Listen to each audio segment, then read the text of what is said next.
Rafale का कहानी हम लोगों ने सुना था, कुछ इसी प्रकार बांका में टोटो भी राफेल के रूप में उड़ता हुआ नज़र दिखता है, अनेकों तरह का गाना बजाते हुए, और उसके साथ साथ एक जनरेटर घूमता है धुआं उड़ाते हुए।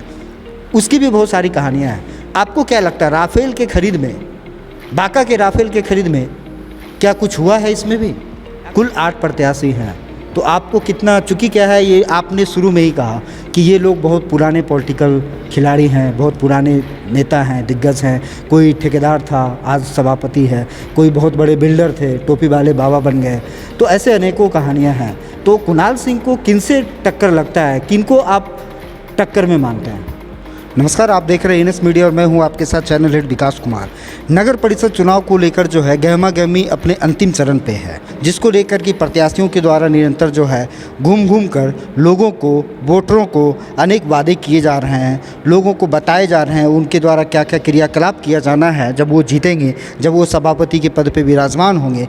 इसी कड़ी में आज हमारी बात सबसे पहली बार जो कह सकते हैं हमारी बात, जो नगर सभापति के प्रत्याशी के रूप में यहाँ पे विदेश में कार्यरत थे, मल्टीनेशनल कंपनी में जॉब पे थे, पेशे से इंजीनियर थे, उन्होंने उन सब चीज़ों को छोड़कर बांका के विकास में, बांका के तरक्की में अपनी सहभागिता निभाने इन्हें लगा कि जिस प्रकार विदेश में, जिस प्रकार और सभी देश में या दूसरे राज्यों में अपना शहर विकसित होता है, उसी प्रकार ठीक बांका शहर अपना विकसित हो, बांका निरंतर जो है विकास की ओर अग्रसर हो। इन्हीं विचारों के साथ जो है बांका पहुँचे इंजीनियर कुणाल सिंह जी के समक्ष आज हम मौजूद हैं। आज इनसे जानेंगे कि इनके हृदय में अचानक से जॉब छोड़ के मल्टीनेशनल कंपनी में एक अच्छे पद पे रहने के बावजूद जो है ये बांका पहुँचे हैं, और इनके पास क्या क्या विज़न है, ये बांका के विकास में किस प्रकार अपनी सहभागिता निभाएंगे। सबसे पहले एनएस मीडिया में आपका स्वागत है। और सर्वप्रथम तो ये बताएंगे कि आप जो चुनाव लड़ रहे हैं, किन किन मुद्दों को लेकर आप जनता के बीच जा रहे हैं? धन्यवाद। एनएस मीडिया का मैं आभार व्यक्त करता हूँ। और मेरा एक ही मुद्दा है, समाज के अंतिम पंक्ति में जो लोग खड़े हैं उनके लिए आवाज़ बनना है। ये बहुत ही सरल और एकदम सीधा मुद्दा है, क्योंकि जो भी सरकार की योजनाएं हैं वो जनता के लिए आ रही हैं, उनको धरातल तक उतारना ही एक कुशल नेता का काम है, और उसको मैं बखूबी करूँगा। आपके हिसाब से जो खाका आपने जो माइंड सेट किया हुआ है कि आपको इन क्षेत्रों में काम करना है, आपके नज़र से, आपके पॉइंट ऑफ व्यू से, चूँकि आप बाहर रहें, विदेशों में रहें, अपने शहर को मूलभूत जो समस्याएं हैं, किन किन चीज़ों पे आपका विशेष ध्यान होगा? देखिए, इशू यहाँ पर ये है कि बांका नगर परिषद में जो मूलभूत सुविधाएँ हैं, चाहे नाली हो, सड़क हो, पानी हो, वो भी ठीक से उपलब्ध नहीं है। तो इसीलिए काम तो हमें बिल्कुल स्क्रैच से करना है, यानी कि बिल्कुल नींव डालनी है और फिर ऊपर सारा काम करना है। तो इसीलिए अभी मुद्दा बड़ा ही सरल है कि जो आधारभूत सुविधाएं होती हैं एक नगर क्षेत्र में, उन सभी को विकसित करना है। सरकार के द्वारा जो योजनाएं, चाहे वो विधवा के लिए हो, विकलांग के लिए हो, आवास की योजना हो, उन सभी योजनाओं को जनता तक सुचारू रूप से पहुंचाना, सुगम रूप से पहुंचाना, भ्रष्टाचार को दूर करना, ये मेरा प्रमुख मुद्दा, और कार्यक्षेत्र में इसमें हम लोग प्रमुखता से काम करेंगे।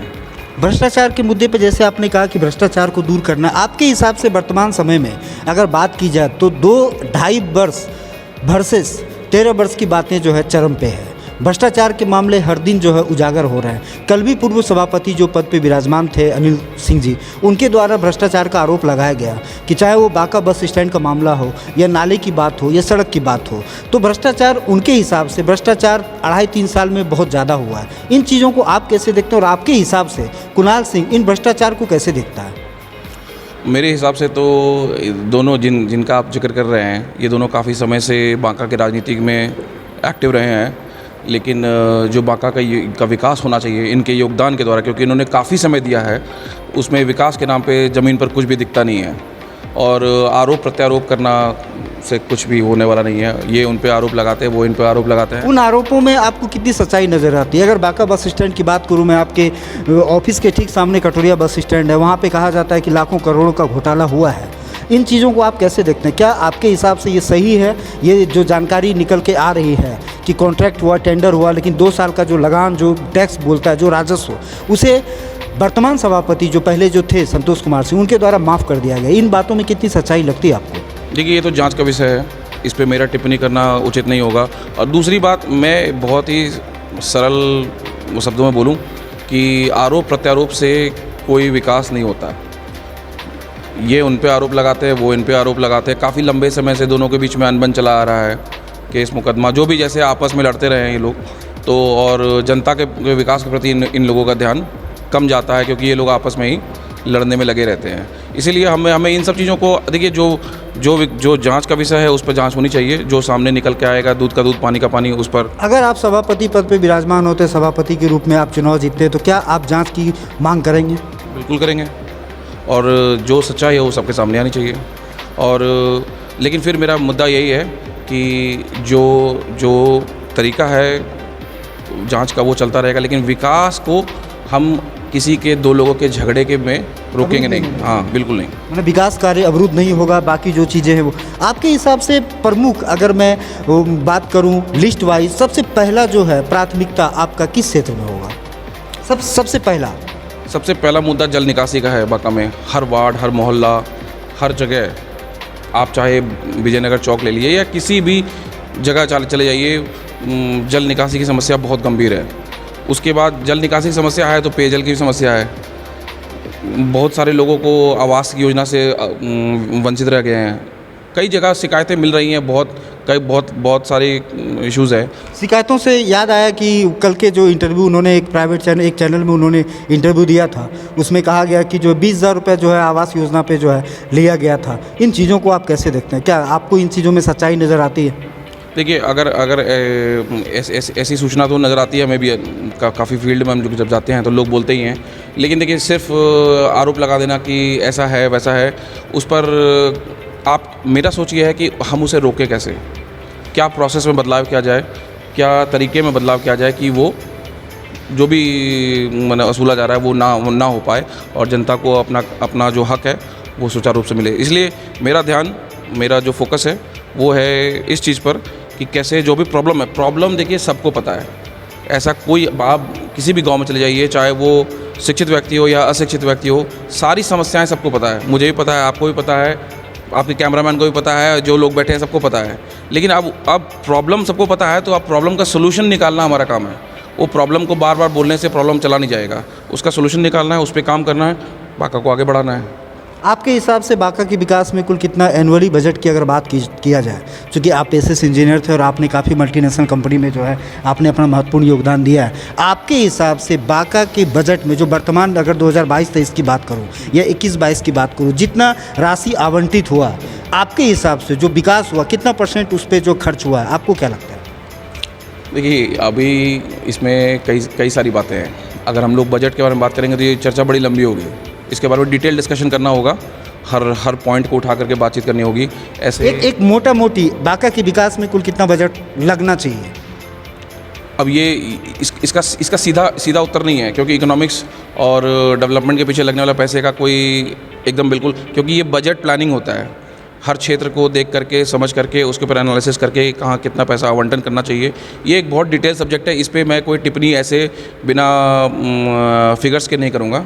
लेकिन मैं ये ज़रूर कहूँगा कि अगर 1 रुपया भी बजट आवंटित होता है, उस 1 रुपये को ज़मीन तक 1 रुपये तक पहुँचाने का जिम्मेदारी मेरा होगा, और उसमें बीच में वो कहीं पर भी मतलब गायब नहीं होगा। यही फोकस है। आप चाहे 100 करोड़ का इस बार 97.5 करोड़ का बजट पास हुआ है, इसके पहले थोड़ा कम होता था, उसी पैसे को अगर सही तरीके से ज़मीन पर उतारा जाए, बांका काफ़ी आगे जाएगा। सही तरीके से आप उतार पाने में कितना सक्षम है? बिल्कुल, यही तो मेरा सारा चुनावी मुद्दा है कि आप विकास को उतारने, सबसे पहले तो आपको बहुत ही एज ए चेयरमैन आपको बहुत ही एक्टिव रहना पड़ेगा। फील्ड में आपको बहुत विजिट करना पड़ेगा। जहाँ भी जो विकास का काम चल रहा है उस पर खुद भी नज़र रखने। छोटा सा क्षेत्र है, कोई बहुत बड़ा क्षेत्र नहीं है। आप आराम से सुबह शाम भी अगर आप निकलते हैं ऐसे भी सैर सपाटे पे, तो आपको नज़र आ जाएगा कि कहीं रोड बन रहा है तो कहीं उस पर उसकी जांच की जाए, या कहीं स्टैंड पोस्ट हो रहा है तो कहीं बोरिंग हो रही है तो वो 200 फीट गया है कि नहीं गया है। ये सब एज एन इंजीनियर मेरे लिए मुझे बहुत मतलब स्वाभाविक रूप से नज़र आता है। तो ये कोई बहुत बड़ा चैलेंज नहीं है। बस इसके लिए सही आदमी को अपनी इच्छा शक्ति होनी चाहिए कि जो भी फंड आवंटित किया गया है उसका सही इस्तेमाल हो। मतलब आप इन चीज़ों को दरकिनार नहीं करते, इन चीज़ों को एक्सेप्ट करते हैं कि भ्रष्टाचार बांका में हुआ है नगर परिषद में? ये कोई मतलब इस पे मेरा टिप्पणी करना कहने का मतलब होगा कि अभी दिन है, या अभी दिन को हम दिन कहेंगे तो फिर मतलब वो ये स्वाभाविक बात है। अब आज के दिन में अगर देखा जाए तो ये इसमें अगर कोई कहता है कि नहीं हुआ है तो मुझे बड़े आश्चर्य होगी। अगर कोई कहता है कि नहीं हुआ है तो ये भी एक घोर आश्चर्य की बात होगी। अगर बात की जाए अभी मौजूदा समय में सोशल मीडिया पे काफ़ी सारे जो है पोस्ट अनेकों समर्थकों के द्वारा किया जा रहा है। इसी में एक पोस्ट से रूबरू और ताल्लुक मेरा जुड़ा शिलापट की कहानी कि कुल 100 शिलापट जो है आवंटित हुआ, 70 लाख 17 लाख जो भी XYZ है। आपके हिसाब से इन चीज़ों में कितनी सच्चाई नज़र आती है आपको? ये आपका क्वेश्चन आपके प्रीवियस पहले पूछे गए प्रश्न से ही मिलता जुलता है कि ये भी एक तरह से आप एक भ्रष्टाचार का चर्चा कर रहे हैं कि ऐसा हुआ है कि नहीं हुआ है। तो इसीलिए ये सब जांच का विषय है। इसमें इन दोनों को आपस में लड़ने झगड़ने दीजिए। हम लोगों का काम है focus on the future. Banka नगर परिषद चुनाव जो इस बार 2023 का है, इसमें मुख्य रूप से 2 मामले हैं जो कि बहुत ही ज़्यादा उसको लेके प्रत्याशी भी एग्रेसिव हैं और वोटर भी एग्रेसिव हैं। बांका की जनता भी एग्रेसिव है, लेकिन जनता को समझ में नहीं आ रहा है कि आखिर सच्चाई है क्या। ये प्रति ज़मीन और होल्डिंग टैक्स, ये टैक्स का क्या मामला है आपके हिसाब से? ये टैक्स को किस प्रकार देखते हैं, लागू है या नहीं है, आपके हिसाब से क्या है?